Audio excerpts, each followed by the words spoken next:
ದೇವರ ಪರಿಶುದ್ಧವಾದ ನಾಮದಲ್ಲಿ ಆತ್ಮೀಯರೆಲ್ಲರಿಗೂ ನಾನು ಹೃದಯಪೂರ್ವಕವಾದಂಥ ವಂದನೆಗಳನ್ನು ಸಲ್ಲಿಸೋನಾಗಿದ್ದೇನೆ. ಚಿಕ್ಕ ಪ್ರಾರ್ಥನೆ ಮಾಡಿಕೊಂಡು ವಾಕ್ಯ ಸಂದೇಶವನ್ನು ನಾವು ಪ್ರಾರಂಭ ಮಾಡಿಕೊಳ್ಳೋಣ. ನಮ್ಮನ್ನು ಬಹಳವಾಗಿ ಪ್ರೀತಿ ಮಾಡಿದ ನಮ್ಮ ತಂದೆಯಾದ ದೇವರೇ, ನಿಮ್ಮ ಪರಿಶುದ್ಧವಾದ ನಾಮಕ್ಕಾಗಿ ನಿಮಗೆ ವಂದನೆಗಳು ಸ್ವಾಮಿ. ಈ ದಿನ ಈ ರೀತಿಯಾಗಿ ನಿಮ್ಮ ಶ್ರೇಷ್ಠವಾದ ಮಾತುಗಳನ್ನು ನಿಮ್ಮ ಮಕ್ಕಳೊಂದಿಗೆ ಹಂಚಿಕೊಳ್ಳುವಂತಹ ಭಾಗ್ಯವನ್ನು ನೀವು ಕೊಟ್ಟಿದ್ದೀರಾ. ನಿಮಗೆ ವಂದನೆಗಳು. ಈ ಮಾತುಗಳನ್ನು ಕೇಳುತ್ತಿರುವಂಥವರು ಸ್ವಾಮಿ, ನಿಮಗೋಸ್ಕರ ಇನ್ನೂ ಹೆಚ್ಚಾಗಿ ತಮ್ಮನ್ನು ತಾವು ಪ್ರತ್ಯೇಕಪಡಿಸಿಕೊಂಡು ಜೀವಿಸುವಂತೆ ಸಹಾಯ ಮಾಡಿ. ಹೇಳುವಂಥ ನನಗೆ ಬೇಕಾಗಿರುವಂಥ ನಿಮ್ಮ ಆತ್ಮನ ಸಹಾಯವನ್ನು ನೀವು ಕೊಟ್ಟು ನಡೆಸಬೇಕೆಂಬುದಾಗಿ ಬೇಡಿಕೊಳ್ಳುತ್ತಾ ಯೇಸುಕ್ರಿಸ್ತರವರ ಪರಿಶುದ್ಧವಾದ ನಾಮದಲ್ಲಿ ಪ್ರಾರ್ಥಿಸಿ ಬೇಡಿ ಹೊಂದಿದ್ದೇನೆ ತಂದೆಯಾದ ದೇವರೇ, ಆಮೇನ್. ಪ್ರಿಯರೇ, ಈ ದಿನ BBTH ಸೆಕೆಂಡ್ ಇಯರ್ ಪಾಠಗಳಲ್ಲಿ ಒಂದು ಪಾಠವನ್ನು ನಾವು ಈ ದಿನ ಧ್ಯಾನಿಸುವರಾಗಿರೋಣ. BBTH ಸೆಕೆಂಡ್ ಇಯರ್, ನಿವಾರಣೆಯಾಗಬೇಕಾದದ್ದು ರೋಗವೋ ಪಾಪವೋ ಎಂಬುದಾಗಿ. ಮತ್ತೆ ನಾನು ಹೇಳ್ತೇನೆ, ನಿವಾರಣೆಯಾಗಬೇಕಾದದ್ದು ರೋಗವೋ ಪಾಪವೋ. ರೋಗ ಅಂದ ಕೂಡಲೇ ನಮಗೆ ನೆನಪು ಬರುವಂಥದ್ದು ಡಾಕ್ಟರ್. ನಿವಾರಣೆ ಅಂದ ಕೂಡಲೇ ನಮಗೆ ನೆನಪು ಬರುವಂಥದ್ದು ಔಷಧಿ. ನಿವಾರಣೆ ಆಗಬೇಕಾಗಿರುವಂಥದ್ದು ಪಾಪನ ಅಥವಾ ರೋಗನ. ಮನುಷ್ಯನು ಈ ಲೋಕದಲ್ಲಿ ಹುಟ್ಟುವಾಗ ಹುಟ್ಟಿದಂಥ ಮನುಷ್ಯನು ಒಂದಲ್ಲ ಒಂದು ದಿನ ಈ ಲೋಕವನ್ನು ಬಿಡಲೇಬೇಕು, ಅಂದರೆ ಮರಣ ಹೊಂದಲೇಬೇಕು, ಸಾಯಲೇಬೇಕು. ಲೋಕವನ್ನು ಬಿಟ್ಟಂತಹ ಈ ಮನುಷ್ಯ, ಲೋಕವನ್ನು ಬಿಡುವಂತಹ ಈ ಮನುಷ್ಯ ಹೇಗೆ ಸಾಯ್ತಾರೆ ಅಂತಂದರೆ, ಅನೇಕರು ಅನೇಕ ವಿಧವಾಗಿ ಲೋಕದಲ್ಲಿ ಪ್ರಾಣ ಬಿಡುವಂಥದ್ದನ್ನು ನಾವು ಕಾಣಬಹುದು. ಒಬ್ಬರು ಆಕ್ಸಿಡೆಂಟ್ ಮೂಲಕವಾಗಿ ಪ್ರಾಣ ಬಿಡ್ತಾರೆ, ಒಬ್ಬರು ವಯಸ್ಸಾಗಿ ಮುಪ್ಪಿನಲ್ಲಿ ಪ್ರಾಣವನ್ನು ಬಿಡ್ತಾರೆ, ಇನ್ನೂ ಕೆಲವರು ಅನಾರೋಗ್ಯದಿಂದ ಪ್ರಾಣಗಳನ್ನು ಬಿಡುತ್ತಿರ್ತಾರೆ. ಆದರೆ ಮನುಷ್ಯನಿಗೆ ಆರೋಗ್ಯವಿದ್ದರೂ ಅನಾರೋಗ್ಯವಿದ್ದರೂ, ಬಲವಿದ್ದರೂ ಬಲವಿಲ್ಲದಿದ್ದರೂ, ಜ್ಞಾನವಿದ್ದರೂ ಜ್ಞಾನವಿಲ್ಲದಿದ್ದರೂ, ಏನಿದ್ದರೂ ಏನಿಲ್ಲದೆ ಹೋದರೂ ಕೂಡ ಒಂದಲ್ಲ ಒಂದು ದಿನ ಈ ಭೂಮಿಯನ್ನು, ಈ ಲೋಕವನ್ನು ಬಿಡಲೇಬೇಕು. ಇದು ಸತ್ಯ, ಇದು ಸತ್ಯವಾದ ಮಾತು. ಆದರೆ ಮನುಷ್ಯನು ಹೇಗೂ ಈ ಲೋಕವನ್ನು ಬಿಡಬೇಕಾಗಿರಬೇಕಾದರೆ ಮತ್ತೆ ನಿವಾರಣೆ ಆಗಬೇಕಾದದ್ದು ಏನು? ಪಾಪವಾ ರೋಗವಾ? ರೋಗ ಎನ್ನುವಂಥದ್ದು ದೇಹಕ್ಕೆ ಸಂಬಂಧಪಟ್ಟದ್ದು. ರೋಗ ಎನ್ನುವಂಥದ್ದು ಶರೀರಕ್ಕೆ ಸಂಬಂಧಪಟ್ಟದ್ದು. ಶರೀರಕ್ಕೆ ರೋಗ. ಮತ್ತು ಪಾಪ ಎನ್ನುವಂಥದ್ದು ಶರೀರಕ್ಕೆ ಸಂಬಂಧಪಟ್ಟದ್ದಲ್ಲ, ಆತ್ಮಕ್ಕೆ ಸಂಬಂಧಪಟ್ಟದ್ದು. ಮತ್ತು ಯಾವುದು ಪ್ರಾಮುಖ್ಯ? ಆತ್ಮವಾ ಶರೀರನ? ಆತ್ಮ ಪ್ರಾಮುಖ್ಯನ ಶರೀರ ಪ್ರಾಮುಖ್ಯನ ಅಂತಂದರೆ ಎರಡೂ ಮುಖ್ಯನೇ. ಈ ಲೋಕದಲ್ಲಿ ಬದುಕೋದಕ್ಕೆ ನಮಗೆ ಶರೀರ ಬೇಕು, ಪರಲೋಕದಲ್ಲಿ ದೇವರಲ್ಲಿ ನಾವು ಜೀವಿಸೋದಕ್ಕೆ ಆತ್ಮ ಬೇಕು. ಆದರೆ ಇವೆರಡರಲ್ಲೂ ಕೂಡ ಯಾವುದು ಮುಖ್ಯ? ಇವೆರಡರಲ್ಲೂ ಕೂಡ ಯಾವುದು ಶ್ರೇಷ್ಠವಾದದ್ದು? ಇವೆರಡರಲ್ಲೂ ಕೂಡ ಯಾವುದು ಮಿಗಿಲಾದದ್ದು ಎಂಬುದಾಗಿ ನಾವು ಸತ್ಯವೇದದಲ್ಲಿ ದೇವರನ್ನು ಕೇಳುವುದಾದರೆ, ಯೋಹಾನನು ಬರೆದ ಸುವಾರ್ತೆ 6ನೇ ಅಧ್ಯಾಯ 63ನೇ ವಚನ ನಮ್ಮೆಲ್ಲರಿಗೂ ಗೊತ್ತಿರುವಂತಹ ವಚನವಾಗಿದೆ. 6ನೇ ಅಧ್ಯಾಯ 63ನೇ ವಚನದಲ್ಲಿರುವಂಥ ಮಾತು ಏನು ಬರೆಯಲ್ಪಟ್ಟಿದೆ ಅಂತಂದರೆ, ಬದುಕಿಸುವಂಥದ್ದು ಆತ್ಮವೇ, ಮಾಂಸವು ಯಾವುದಕ್ಕೂ ಬರುವುದಿಲ್ಲ ಎಂಬುದಾಗಿ. ಬದುಕಿಸುವಂಥದ್ದು ಆತ್ಮ, ಶರೀರವು ಅಥವಾ ಮಾಂಸವು, ದೇಹವು ಯಾವುದಕ್ಕೂ ಬರುವುದಿಲ್ಲ ಅಂತಂದರೆ ಅದರಿಂದ ಪ್ರಯೋಜನವೂ ಏನೂ ಇಲ್ಲ. ಪ್ರಯೋಜನವೇನೂ ಇಲ್ಲ ಅಂತಂದರೆ, ಈ ಭೂಮಿಯ ಮೇಲೆ ಬದುಕುವವರೆಗೂ ಮಾತ್ರ ಈ ದೇಹ ಬೇಕು. ಭೂಮಿಯನ್ನು ಬಿಟ್ಟ ನಂತರ ಈ ದೇಹದ ಅವಶ್ಯಕತೆ ಇಲ್ಲ. ಈ ಭೂಮಿಯ ನಂತರ ಈ ದೇಹ ಜೀವಿಸಲಿಕ್ಕೆ ಸಾಧ್ಯವೇ ಇಲ್ಲ. ಹಾಗಾಗಿ ಬದುಕಿಸುವಂಥದ್ದು ಏನು ಅಂತಂದರೆ ಆತ್ಮ. ಬದುಕಿಸುವಂಥದ್ದು, ಜೀವಿಸುವಂಥದ್ದು ಆತ್ಮ. ಮಾಂಸ ಯಾವುದಕ್ಕೂ ಬರೋದಿಲ್ಲ.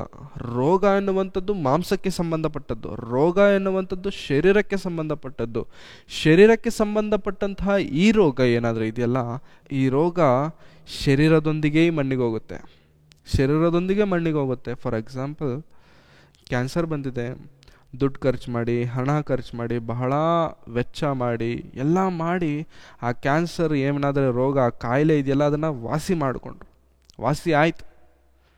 ವಾಸಿ ಆಗಿದೆ ಅಂತಂದ ಮೇಲೆ ಇನ್ನು ಒಂದು 5-6 ವರ್ಷ ಬದುಕ್ತಾನೆ ಅನ್ನುವಂಥ ಗ್ಯಾರಂಟಿ ಕೊಡಬಹುದಾ ಅಂತಂದರೆ ಇಲ್ಲ. ಮನುಷ್ಯನ ಜೀವನಕ್ಕೆ ಗ್ಯಾರಂಟಿ ಇಲ್ಲ. ಗ್ಯಾರಂಟಿ ಇಲ್ಲದೇ ಇರುವಂಥ ಪ್ರಾಣಿ ಅಥವಾ ಗ್ಯಾರಂಟಿ ಇಲ್ಲದೇ ಇರುವಂಥದ್ದು ಏನಾದರೂ ಭೂಮಿಯ ಮೇಲಿದೆ ಅಂತಂದರೆ ಅದು ಮನುಷ್ಯನ ಜೀವನವೂ ಬಿಟ್ಟರೆ ಬೇರೆ ಇನ್ಯಾವುದೂ ಅಲ್ಲ. ಮನುಷ್ಯನ ಜೀವನಕ್ಕೆ ಗ್ಯಾರಂಟಿ ಇಲ್ಲ. ಗ್ಯಾರಂಟಿ ಇಲ್ಲದೇ ಇರುವಂತಹ ಈ ಮನುಷ್ಯನ ಜೀವನಕ್ಕೆ ರೋಗವಿದ್ದರೂ ಮನುಷ್ಯನ ಪ್ರಾಣ ಬಿಡ್ತಾನೆ, ರೋಗವಿಲ್ಲದೆ ಹೋದರೂ ಕೂಡ ಮನುಷ್ಯನು ಪ್ರಾಣ ಬಿಡ್ತಾನೆ. ಆದರೆ ಮುಖ್ಯವಾದದ್ದು, ಪ್ರಾಮುಖ್ಯವಾದದ್ದು, ಪರಿಶುದ್ಧವಾದದ್ದು, ಜೀವಿಸುವಂಥದ್ದು ಆತ್ಮವೇ. ಆತ್ಮವೇ. ಈ ಆತ್ಮಕ್ಕೆ ಹಿಡಿದಿರುವಂಥ ರೋಗದ ಹೆಸರೇ ಪಾಪ. ಪಾಪ. ಹಾಗಾಗಿ ಪಾಪವನ್ನು ಕುರಿತು ಅಥವಾ ಪಾಪಕ್ಕೆ ಭಿನ್ನ ಪದ, ಪಾಪಕ್ಕೆ ಅಪೋಸಿಟ್ ವರ್ಡ್ ಆಗಿರುವಂಥ ಪರಿಶುದ್ಧತೆಯನ್ನು ಕುರಿತು ಸತ್ಯವೇದದಲ್ಲಿ ದೇವರು ಏನು ಬರೆಸ್ತಿದ್ದಾರೆ ಎನ್ನುವಂಥದ್ದನ್ನು ನಾವು ಒಮ್ಮೆ ಸತ್ಯವೇದದಲ್ಲಿ ನಾವು ಕೆಲವು ಮಾತುಗಳಿಂದ ನೋಡಿಕೊಳ್ಳೋಣ. ಇಬ್ರಿಯರಿಗೆ ಬರೆದ ಪತ್ರಿಕೆ 12ನೇ ಅಧ್ಯಾಯ, ಇಬ್ರಿಯರಿಗೆ ಬರೆದ ಪತ್ರಿಕೆ 12ನೇ ಅಧ್ಯಾಯ 14ನೇ ವಚನ 15ನೇ ವಚನ ಓದಿಕೊಳ್ಳೋಣ. 14-15 ವಚನ. ಎಲ್ಲರ ಸಂಗಡ ಸಮಾಧಾನದಿಂದಿರುವುದಕ್ಕೂ ಪರಿಶುದ್ಧತೆಯನ್ನು ಹೊಂದುವುದಕ್ಕೂ ಪ್ರಯತ್ನ ಮಾಡಿರಿ. ಪರಿಶುದ್ಧತೆ ಇಲ್ಲದೆ ಯಾವನೂ ಕರ್ತನನ್ನು ಕಾಣುವುದಿಲ್ಲ. ನಿಮ್ಮಲ್ಲಿ ಯಾವನಾದರೂ ದೇವರ ಕೃಪೆಗೆ ತಪ್ಪಿ ಹಿಂಜರಿಯದಂತೆ ಯಾವ ವಿಷವುಳ್ಳ ಬೇರು ನಿಮ್ಮಲ್ಲಿ ಚಿಗುರಿ ಅಸಮಾಧಾನವನ್ನು ಹುಟ್ಟಿಸಿ ಸಭೆಯನ್ನು ಕೆಡಿಸದಂತೆ ಯಾವ ಜಾರನಾಗಲಿ ಏಸಾವನಂಥ ಪ್ರಾಪಂಚಿಕನಾಗಲಿ ನಿಮ್ಮಲ್ಲಿ ಇರದಂತೆ ಜಾಗ್ರತೆಯಿಂದ ನೋಡಿಕೊಳ್ಳಿರಿ. ಪೌಲನೆಂಬಂತಹ ಅಪೊಸ್ತಲನು ಇಬ್ರಿಯರಿಗೆ ಬರೆಯುತ್ತಾ ಹೇಳ್ತಿದ್ದಾರೆ, ಎಲ್ಲರ ಸಂಗಡ ಸಮಾಧಾನದಿಂದಿರುವುದಕ್ಕೂ ಪರಿಶುದ್ಧತೆಯನ್ನು ಹೊಂದುವುದಕ್ಕೂ. ಏನು ಹೊಂದಬೇಕು? ಪರಿಶುದ್ಧತೆಯನ್ನು ಹೊಂದಬೇಕು. ಈ ಪರಿಶುದ್ಧತೆ ಯಾವುದಕ್ಕೆ ಸಂಬಂಧಪಟ್ಟದ್ದು? ಆತ್ಮಕ್ಕೆ ಸಂಬಂಧಪಟ್ಟದ್ದು. ಆತ್ಮಕ್ಕೆ ಸಂಬಂಧಪಟ್ಟಂಥ ಈ ಪರಿಶುದ್ಧತೆಯನ್ನು ಹೊಂದುವುದಕ್ಕೂ ಪ್ರಯತ್ನ ಮಾಡಿರಿ. ಪರಿಶುದ್ಧತೆ ಇಲ್ಲದೆ ಯಾವನು ಕರ್ತನನ್ನು ಕಾಣುವುದಿಲ್ಲ. ನಮ್ಮಲ್ಲಿ ಪರಿಶುದ್ಧತೆ ಇಲ್ಲದೆ ಹೋದರೆ ನಾವು ಪರಲೋಕಕ್ಕೆ ಸೇರುವುದಿಲ್ಲ. ನಮ್ಮಲ್ಲಿ ಪರಿಶುದ್ಧತೆ ಕಾಣದೆ ಹೋದರೆ, ಇಲ್ಲದೆ ಹೋದರೆ ದೇವರನ್ನು ನೋಡಲಿಕ್ಕೆ ಸಾಧ್ಯವಿಲ್ಲ. ಹಾಗಾಗಿ ಮನುಷ್ಯನಿಗೆ ಯಾವುದು ಮುಖ್ಯ? ದೇಹವೋ ಆತ್ಮವೋ? ದೇಹವೋ ಆತ್ಮವೋ ಮನುಷ್ಯನಿಗೆ ಮುಖ್ಯ ಅಂತಂದರೆ ಆತ್ಮ ಮುಖ್ಯ.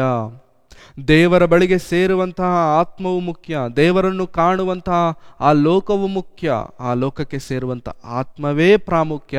ಯಾಕೆಂತಂದರೆ ರೋಗವು ಎಲ್ಲ ಮನುಷ್ಯನಿಗೆ ಬರುವಂಥದ್ದಾಗಿದೆ. ಕೆಲವೊಬ್ಬರು ರೋಗದಿಂದ ಸಾಯ್ತಾರೆ, ಇನ್ನು ಕೆಲವರು ರೋಗವಿಲ್ಲದೇನೂ ಕೂಡ ಸಾಯ್ತಾರೆ. ಆದರೆ ಸಾವು ಎನ್ನುವಂಥದ್ದು ಮನುಷ್ಯನ ಜೀವನದಲ್ಲಿ ಅದು ಖಚಿತ. ಅವನ್ನು ನಾವು ಬದಲಾಯಿಸಲಿಕ್ಕೆ ಸಾಧ್ಯವೇ ಇಲ್ಲ. ಅದು ಪ್ರಕೃತಿಯ ಧರ್ಮ, ನಿಯಮವಾಗಿದೆ. ಹಾಗಾಗಿ ಮನುಷ್ಯನಿಗೆ ರೋಗವಿದ್ದರೂ ಸಾಯ್ತಾನೆ, ರೋಗವಿಲ್ಲದೇ ಇದ್ದರೂ ಸಾಯ್ತಾನೆ. ಆದರೆ ಮನುಷ್ಯನ ಒಳಗೆ, ದೇಹದ ಒಳಗಿರುವಂಥ ಆತ್ಮಕ್ಕೆ ಪಾಪವೆಂಬ ರೋಗವಿದ್ದರೆ ಅವನು ಪರಲೋಕಕ್ಕೆ ಸೇರಲಿಕ್ಕೆ ಸಾಧ್ಯವಿಲ್ಲ. ಪಾಪವೆಂಬಂಥ ರೋಗವಿದ್ದರೆ ಅವನು ದೇವರನ್ನು ಕಾಣಲಿಕ್ಕೆ ಸಾಧ್ಯವಿಲ್ಲ. ಹಾಗಾಗಿ ನಿವಾರಣೆ ಆಗಬೇಕಾದದ್ದು ಏನು? ವಾಸಿ ಆಗಬೇಕಾದದ್ದು ಏನು? ಔಷಧಿ ಬೇಕಾಗಿರುವಂಥದ್ದು ಯಾವುದಕ್ಕೆ? ಯಾರಿಗೆ? ದೇಹಕ್ಕ, ಆತ್ಮಕ್ಕ ಅಂತಂದರೆ ಆತ್ಮಕ್ಕೆ ಹಿಡಿದ ರೋಗಕ್ಕೆ ಔಷಧಿ ಬೇಕು. ಆತ್ಮಕ್ಕೆ ಹಿಡಿದ ಪಾಪವೆಂಬ ರೋಗಕ್ಕೆ ಔಷಧಿ ಬೇಕು. ಅದಕ್ಕೆ ಪರಿಶುದ್ಧತೆಯನ್ನು ಕಾಪಾಡಿಕೊಳ್ಳಿರಿ ಎಂಬುದಾಗಿ ಅಪೊಸ್ತಲನಾದಂಥ ಪೌಲನು ಇಬ್ರಿಯರಿಗೆ ಹೇಳ್ತಿದ್ದಾರೆ. ಇನ್ನೂ ಒಂದು ಮಾತನ್ನು ನಾವು ನೋಡಿಕೊಳ್ಳುವುದಾದರೆ, ಪೇತ್ರನು ಬರೆದ ಮೊದಲನೆಯ ಪತ್ರಿಕೆ 1ನೇ ಅಧ್ಯಾಯ 14ನೇ ವಚನ. 1ನೇ ಅಧ್ಯಾಯ 14ನೇ ವಚನ. ನೀವು ಮುಂಚೆ ಅಜ್ಞಾನಿಗಳಾಗಿದ್ದಾಗ ನಿಮಗಿದ್ದ ದುರಾಸೆಗಳನ್ನು ಅನುಸರಿಸಿ ನಡೆಯುವವರಾಗಿರದೆ, ನಿಮ್ಮನ್ನು ಕರೆದಾತನು ಪರಿಶುದ್ಧನಾಗಿರುವ ಪ್ರಕಾರವೇ ನೀವು ವಿಧೇಯರಿಗೆ ತಕ್ಕಂತೆ ನಿಮ್ಮ ಎಲ್ಲ ನಡವಳಿಕೆಯಲ್ಲಿ ಪರಿಶುದ್ಧರಾಗಿರಿ. ನಿನ್ನನ್ನು ನನ್ನನ್ನು ಎತ್ತಂಥ ದೇವರು, ನನಗೆ ಉಸಿರನ್ನು ಕೊಟ್ಟಂಥ ದೇವರು ಏನಾಗಿದ್ದಾನೆ ಅಂತಂದರೆ ಪರಿಶುದ್ಧನು. ಹೀ ಈಸ್ ಹೋಲಿ. ಆತನು ಪರಿಶುದ್ಧನಾಗಿರುವುದರಿಂದ ಆತನಿಗೆ ಜನಿಸಿದಂಥ ನೀವು, ಆತನ ಮೂಲಕವಾಗಿ ಕರೆಯಲ್ಪಟ್ಟಂಥ ನೀವು, ನಾವು ಆತನ ಮೂಲಕವಾಗಿ ವಾಕ್ಯವನ್ನು ಕೇಳುತ್ತಿರುವಂಥ ನೀವು, ನಾವು ಪರಿಶುದ್ಧರಾಗಿರಬೇಕು. ಪರಿಶುದ್ಧತೆ, ಪರಿಶುದ್ಧತೆ, ಪರಿಶುಭ್ರತೆ ಯಾವುದಕ್ಕೆ? ಇದು ಆತ್ಮಕ್ಕೆ ಬೇಕು ಪರಿಶುದ್ಧತೆ, ದೇಹಕ್ಕಲ್ಲ. ಆತ್ಮಕ್ಕೆ ಬೇಕು ಪರಿಶುದ್ಧತೆ. ಪರಲೋಕಕ್ಕೆ ಸೇರಲಿಕ್ಕೆ ಬೇಕಾಗಿರುವಂಥ ಆತ್ಮಕ್ಕೆ ಬೇಕು ಪರಿಶುದ್ಧತೆ. ಆ ಆತ್ಮಕ್ಕೆ ಈ ದಿನ ಏನಾಗ್ಬಿಟ್ಟಿದೆ ಅಂತಂದ್ರೆ ರೋಗ ಹಿಡಿದಿದೆ. ಚೆನ್ನಾಗಿ ಒಂದು ಗಿಡ ಬೆಳೀತಿದೆ ಅಂತ ಅಂದ್ಕೊಳ್ಳಿ, ಆ ಬೆಳೆಯುತ್ತಿರುವಂಥ ಗಿಡಕ್ಕೆ ಹುಳ ಹಿಡಿದಿದೆ. ಹುಳ ಹಿಡಿದಾಗ ಅದಕ್ಕೇನು ಮಾಡ್ತಾರೆ? ಔಷಧಿ ಹೊಡಿತಾರೆ. ಯಾಕೆಂತಂದರೆ ಅದು ಬೆಳೀತಿದೆ, ಒಳ್ಳೆ ಫಲವನ್ನು ಕೊಡುತ್ತೆ. ಅದು ಒಳ್ಳೆ ಫಲಗಳನ್ನು ಕೊಡುವಂಥ ಗಿಡಕ್ಕೆ ಈ ರೀತಿಯಾಗಿ ಹುಳಗಳು ಬಿದ್ದಾಗ ಅದು ಬೆಳಿಲಿಕ್ಕೆ ಸಾಧ್ಯವಾಗೋದಿಲ್ಲ, ಅದರಲ್ಲಿ ಬೆಳವಣಿಗೆ ಹೇಳೋದಿಲ್ಲ. ಕೆಲವು ದಿನಗಳಾದ ಮೇಲೆ ಒಣಗೋಗುತ್ತೆ, ಸತ್ತೋಗುತ್ತೆ. ಇದು ಹೇಗೆ ಸತ್ಯವೋ ಪ್ರಿಯರೇ, ನಮ್ಮಲ್ಲೂ ಕೂಡ ದೇವರಿಟ್ಟಿರುವಂಥ ಈ ಆತ್ಮವೇನಾದರೂ ಇದೆಯಲ್ಲ ಪ್ರಿಯರೇ, ಇದಕ್ಕೂ ಕೂಡ ಪಾಪವೆಂಬ ರೋಗ ಬಿಡುತ್ತದೆ. ಆ ರೋಗದಿಂದ ನಾವು ದೂರವಾಗಬೇಕು, ಆ ರೋಗದಿಂದ ನಮ್ಮನ್ನು ನಾವು ಬಿಡಿಸಿಕೊಳ್ಳಬೇಕು, ಆ ರೋಗಕ್ಕೆ ಔಷಧಿಯನ್ನು ತೆಗೆದುಕೊಳ್ಳಬೇಕು. ಅದಕ್ಕೆ ಯಾವ ಭೇದವೂ ಇಲ್ಲ, ಎಲ್ಲರೂ ಪಾಪ ಮಾಡಿದ್ದಾರೆ ಎಂಬುದಾಗಿ ರೋಮಾಪುರದವರಿಗೆ ಬರೆದ ಪತ್ರಿಕೆಯಲ್ಲಿ ಭಕ್ತನಾದಂಥ ಪೌಲರವರು ಮಾತನಾಡ್ತಾ ಹೇಳ್ತಾರೆ ಪ್ರಿಯರೇ. 3ನೇ ಅಧ್ಯಾಯ ರೋಮಾಪುರದವರಿಗೆ ಬರೆದ ಪತ್ರಿಕೆ 3ನೇ ಅಧ್ಯಾಯ 22ನೇ ವಚನದಿಂದ ನಾವು ಓದೋದಾದರೆ, ದೇವರಿಂದಾಗುವ ಆ ನೀತಿಯು ಯಾವುದೆಂದರೆ ಯೇಸು ಕ್ರಿಸ್ತನನ್ನು ನಂಬುವುದರಿಂದಲೇ ನಂಬುವವರೆಲ್ಲರಿಗೂ ದೊರಕುವಂಥದ್ದು. ಹೆಚ್ಚು ಕಡಿಮೆ ಏನೂ ಇಲ್ಲ, ಎಲ್ಲರೂ ಪಾಪ ಮಾಡಿ ದೇವರ ಮಹಿಮೆಯನ್ನು ಹೊಂದದೇ ಹೋಗಿದ್ದಾರೆ. ಏನು ಮಾಡಿದ್ದಾರೆ? ಎಲ್ಲರೂ ಪಾಪ ಮಾಡಿದ್ದಾರೆ. ದೇಹಕ್ಕೆ ರೋಗವಿಲ್ಲದೆ ಇರುವಂಥ ಮನುಷ್ಯನು ಬೇಕಾದರೆ ಈ ಭೂಮಿಯ ಮೇಲೆ ನಮಗೆ ಕಾಣಿಸಬಹುದು. ದೇಹಕ್ಕೆ ರೋಗವಿಲ್ಲದೆ ಇರುವಂಥ ಮನುಷ್ಯನೊಂದು ವೇಳೆ ಕಾಣಿಸಬಹುದು, ಆದರೆ ಆತ್ಮಕ್ಕೆ ರೋಗವಿಲ್ಲದೆ ಇರುವಂಥವನು ಭೂಮಿಯ ಮೇಲೆ ಕಾಣಲಿಕ್ಕೆ ಸಾಧ್ಯವಿಲ್ಲ. ಅದಕ್ಕೆ ಪೌಲನು ಹೇಳ್ತಿದ್ದಾನೆ, ಹೆಚ್ಚು ಕಡಿಮೆ ಏನಿಲ್ಲ, ಎಲ್ಲರೂ ಪಾಪ ಮಾಡಿ ದೇವರ ಮಹಿಮೆಯನ್ನು ಹೊಂದದೇ ಹೋಗಿದ್ದಾರೆ. ಮನುಷ್ಯರಿಗೆ ಪ್ರಿಯರೇ ದೇಹದ ಮೇಲೆ ಇಂಟ್ರೆಸ್ಟ್ ಜಾಸ್ತಿ, ಆತ್ಮದ ಮೇಲೆ ಇಂಟ್ರೆಸ್ಟ್ ಇಲ್ಲ. ಆತ್ಮದ ಮೇಲೆ ಯಾವುದೇ ರೀತಿಯಾದಂಥ ಕಾಳಜಿ ಅವರಿಗಿಲ್ಲ. ಯಾವುದರ ಮೇಲೆ? ದೇಹದ ಮೇಲೆ. ಎಷ್ಟೊತ್ತು ದೇಹದ ಮೇಲೆ. ರೀಸೆಂಟಾಗಿ ಒಂದು ಇಂಟರ್ವ್ಯೂಯಲ್ಲಿ ಪ್ರಿಯರೇ one of the American citizen, ಅಮೆರಿಕಾದಲ್ಲಿರುವಂಥ ಒಂದು ವ್ಯಕ್ತಿ ಮುಂಬೈಗೆ ಬಂದಿದ್ದ. He is a very health conscious ಇರುವಂಥ ವ್ಯಕ್ತಿ. ಹೆಲ್ತ್ ಕಾನ್ಷಿಯಸ್ ಅಂತಂದರೆ ಪ್ರತಿಯೊಂದು ಅವನು ತಿನ್ನುವುದರಲ್ಲೂ, ಎಲ್ಲಿಗಾದರೂ ಹೋಗೋ ಪ್ರತಿಯೊಂದರಲ್ಲೂ ಕೂಡ ಹೆಲ್ದಿಯಾಗಿರೋದಕ್ಕೆ ಟ್ರೈ ಮಾಡ್ತಿರ್ತಾನೆ. ಸೊ ಈ ರೀತಿಯಾಗಿ ಒಂದು ಇಂಟರ್ವ್ಯೂಯಲ್ಲಿ ಇಂಡಿಯಾಗೆ ಬಂದು, ಇಂಡಿಯಾದಲ್ಲಿರುವಂಥ ಮುಂಬೈಯಲ್ಲಿ ಇಂಟರ್ವ್ಯೂ ಕೊಡ್ತಿರ್ಬೇಕಾದ್ರೆ ಇಂಟರ್ವ್ಯೂ ಮಧ್ಯದಲ್ಲಿ ಎದ್ದೋಗ್ಬಿಡ್ತಾರೆ. ಮೋಸ್ಟ್ ಪ್ರಾಬಬ್ಲಿ ತುಂಬ ಜನ ನೋಡಿರ್ಬೋದು ಇದನ್ನು. ಮಧ್ಯದಲ್ಲಿ ಎದ್ದೋಗ್ಬಿಡ್ತಾನೆ. ಯಾಕೆ ಎದ್ದೋಗಿದ್ದಾನೆ ಅಂತಂದರೆ, ದ ಪ್ಯೂರಿಟಿ ಆಫ್ ಏರ್, ಗಾಳಿಯಲ್ಲಿರುವಂಥ ಪರಿಶುದ್ಧತೆ ಏನಾದರೂ ಇದೆಯಲ್ಲ ಅದು ಕಡಿಮೆ ಇದೆಯಂತೆ. ಇಲ್ಲಿ ಮುಂಬೈಯಲ್ಲಿ ಮಲಿನ ಜಾಸ್ತಿ ಇದೆ, ಪೊಲ್ಯೂಷನ್ ಜಾಸ್ತಿ ಇದೆ, ಕ್ವಾಲಿಟಿ ಕಡಿಮೆ ಇದೆ ಅಂತೇಳಿ ನನಗೆ ಇಲ್ಲಿ ಇರ್ಲಿಕ್ಕಾಗಲ್ಲ ಅಂತ ಹೇಳ್ಬಿಟ್ಟು ಇಮಿಡಿಯೇಟಾಗಿ ಆ ಇಂಟರ್ವ್ಯೂ ಬಿಟ್ಟು ಮಧ್ಯದಲ್ಲೇ ನಿಲ್ಲಿಸ್ಬಿಟ್ಟು ಎದ್ದೋಗ್ಬಿಟ್ಟ. ಅಂದರೆ ಆತನ ದೇಹದ ಮೇಲೆ ಆತನ ತೆಗೆದುಕೊಳ್ಳುತ್ತಿರುವಂಥ ಇಂಟ್ರೆಸ್ಟ್ ನೋಡಿ ಪ್ರಿಯರೇ. ಆತನ ದೇಹವಂದರೆ ಆತನಿಗೆ ಎಷ್ಟು ಪ್ರೀತಿ ಅಂತಂದರೆ, ಗಾಳಿಯನ್ನು ನೋಡಿ ಗಾಳಿ ಸರಿಯಾಗಿದೆಯಾ ಇಲ್ಲ ಅಂತೇಳಿ ಚೆಕ್ ಮಾಡಿ ಅದು ಸರಿಯಾಗಿಲ್ಲ ಅಂತ ಗೊತ್ತಾಗಿದ ತಕ್ಷಣ ಎದ್ದೋಗ್ಬಿಟ್ಟ. ಅದು ತಪ್ಪು ಅಂತ ನಾನು ಹೇಳ್ತಿಲ್ಲ, I am not telling this is wrong. But ದೇಹವನ್ನು ಕುರಿತು ಅಷ್ಟು ಯೋಚನೆ ಮಾಡುತ್ತಿರುವಂಥ ಮನುಷ್ಯ, ದೇಹ ಸರಿಯಾಗಿದ್ರೇನೆ ನಾನು ಉಳಿಯಬೇಕು, ಸರಿಯಾಗಿದ್ರೇನೆ ನಾನು ಬದುಕಬಲ್ಲೆ, ಸರಿಯಾಗಿದ್ರೇನೆ ನಾನು ಜೀವಿಸುವುದಕ್ಕೆ ಸಾಧ್ಯ ಎಂದು ಇಷ್ಟಾಗಿ ಯೋಚನೆ ಮಾಡುತ್ತಿರುವಂಥ ವ್ಯಕ್ತಿ, ಮನುಷ್ಯ ಆ ದೇಹವನ್ನು ನಡೆಸುತ್ತಿರುವಂಥ ಆತ್ಮದ ಬಗ್ಗೆ ಯೋಚನೆ ಇಲ್ಲ. ಆ ದೇಹವನ್ನು ನಡೆಸುತ್ತಿರುವಂಥ ಒಳಗಿರುವಂಥ ಆ ಶಕ್ತಿಯ ಬಗ್ಗೆ ಯೋಚನೆ ಮಾಡ್ತಿಲ್ಲ ಪ್ರಿಯರೇ. ಇವತ್ತು ನಾವು ಮಾತನಾಡಿಕೊಳ್ಳುವಂಥದ್ದು ಆತ್ಮದ ಬಗ್ಗೆ, ಇವತ್ತು ನಾವು ಯೋಚನೆ ಮಾಡುತ್ತಿರುವಂಥದ್ದು ಪಾಪವೆಂಬ ರೋಗದ ಬಗ್ಗೆ, ಇವತ್ತು ನಾವು ಮಾತನಾಡಿಕೊಳ್ಳುವಂಥದ್ದು ಆತ್ಮಕ್ಕೆ ಹಿಡಿದ ರೋಗದ ಬಗ್ಗೆ. ಆತ್ಮಕ್ಕೂ ರೋಗ ಹಿಡಿದಿದೆ. ಅದಕ್ಕೆ ಪೌಲನು ಹೇಳ್ತಿದ್ದಾನೆ, ಹೆಚ್ಚು ಕಡಿಮೆ ಏನಿಲ್ಲ, ಎಲ್ಲರೂ ಪಾಪ ಮಾಡಿ ದೇವರ ಮಹಿಮೆಯನ್ನು ಹೊಂದದೇ ಹೋಗಿದ್ದಾರೆ. ದೇವರಿಗೆ ಒಂದು ಮಹಿಮೆ ಇದೆ, ದೇವರದ ಒಂದು ಪರಿಶುದ್ಧತೆ ಇದೆ. ನಾವಾಗಲೇ ನೋಡಿಕೊಂಡವು ಪೇತ್ರನ ಗ್ರಂಥದಲ್ಲಿ. ಏನಾ ಮಹಿಮೆ? ಪರಿಶುದ್ಧತೆ. ಆ ಪರಿಶುದ್ಧತೆಯನ್ನು ಕಳ್ಕೊಂಡಿದ್ದಾರೆ ಜನಗಳು, ಆ ಪರಿಶುದ್ಧತೆಯನ್ನು ಹೊಂದದೇ ಹೋಗಿದ್ದಾರೆ ಜನಗಳು, ಆತನ ಮಕ್ಕಳಾಗಿರುವಂಥವರು. ಅದಕ್ಕೆ ಹೇಳ್ತಿದ್ದಾರೆ, ಆತನ ಪರಿಶುದ್ಧತೆ ಹೊಂದದೆ ಎಲ್ಲರೂ ಪಾಪ ಮಾಡಿದ್ದಾರೆ. ಕಮಿಟೆಡ್ ಟು ಸಿನ್, ಪಾಪ ಮಾಡಿದ್ದಾರೆ. ಅದಕ್ಕೆ ಪಾಪ ಮಾಡಿ ಏನಾಗ್ಬಿಟ್ಟಿದ್ದಾರೆ? ದೇವರ ಮಹಿಮೆಯನ್ನು ಹೊಂದದೇ ಹೋಗಿದ್ದಾರೆ. ದೇವರ ಮಹಿಮೆಯನ್ನು ಹೊಂದದೇ ಹೋಗಿದ್ದಾರೆ. ಪ್ರಾರಂಭ ಮನುಷ್ಯರಾಗಿರುವಂಥ ಆದಾಮನು ಮತ್ತು ಹವ್ವಳು ಪಾಪ ಮಾಡಿದ್ದಾರೆ. ನಮ್ಮೆಲ್ಲರಿಗೂ ಗೊತ್ತು. ಏನ ಪಾಪ? ಆಜ್ಞೆಯನ್ನು ಮೀರುವಂಥದ್ದು. ದೇವರು ಕೊಟ್ಟಂತಹ ಆಜ್ಞೆಯನ್ನು ಮೀರುವಂಥದ್ದೇ ಪಾಪ. ಪಾಪ ಮಾಡಿದ್ದಾರೆ. ಪಾಪ ಮಾಡಿದ ನಂತರ ಆ ಪಾಪ ಅವರೊಂದಿಗೆ ನಿಲ್ಲಿಲ್ಲ ಪ್ರಿಯರೇ, ನಿಲ್ಲಲಿಲ್ಲ. ಆದಾಮ್ ಹವ್ವಳಿಗೆ ಕಾಯಿನನು ಮತ್ತು ಹೇಬೇಳನೆಂಬಂತೆ ಇಬ್ಬರು ಮಕ್ಕಳು ಹುಟ್ಟಿದಾಗ ಇವರಿಬ್ಬರು ಕೂಡ ಒಂದು ದಿನ ದೇವರಿಗೆ ಹೋಮವನ್ನು ಅರ್ಪಿಸ್ತಾರೆ. ಆದರೆ ದೇವರು ಮೆಚ್ಚುವಂಥದ್ದು ಹೇಬೇಲನದು ಮಾತ್ರ, ಕಾಯಿನದು ದೇವರಿಗೆ ಇಷ್ಟ ಆಗಲ್ಲ. ಆವಾಗ ಕಾಯಿನನು ಬೇಜಾರು ಮಾಡ್ಕೊಂಡಿರ್ತಾನೆ, ಕಾಯಿನನು ಕೋಪಗೊಂಡಿರಬೇಕಾದರೆ ಕಾಯಿನನ ಬಳಿಗೆ ದೇವರು ಬಂದು ಮಾತನಾಡುವಂಥ ಆ ಕೆಲವು ಮಾತುಗಳನ್ನು ನಾವೊಮ್ಮೆ ನೋಡೋಣ ಪ್ರಿಯರೇ. ಆದಿಕಾಂಡ 4ನೇ ಅಧ್ಯಾಯ, ಆದಿಕಾಂಡ 4ನೇ ಅಧ್ಯಾಯ 5ನೇ ವಚನವನ್ನು ಓದೋಣ. 5ನೇ ವಚನದಿಂದ, ಯೆಹೋವನು ಹೇಬೇಲನನ್ನು ಅವನ ಕಾಣಿಕೆಯನ್ನು ಮೆಚ್ಚಿ ಕಾಯಿನನನ್ನು ಅವನ ಕಾಣಿಕೆಯನ್ನು ಮೆಚ್ಚಲಿಲ್ಲ. ಇದರಿಂದ ಕಾಯಿನನು ಬಹು ಕೋಪಗೊಂಡು ಅವನ ಮುಖವು ಕಳೆಗುಂದಿತು. ಆಗ ಯೆಹೋವನವನಿಗೆ, ಯಾಕೆ ಕೋಪಿಸಿಕೊಂಡಿ? ನಿನ್ನ ತಲೆ ಯಾಕೆ ಬೊಗ್ಗಿತು? ಒಳ್ಳೆಯ ಕೆಲಸ ಮಾಡಿದರೆ ನಿನ್ನ ತಲೆ ಎತ್ತಲ್ಪಡುವುದಲ್ಲವೇ?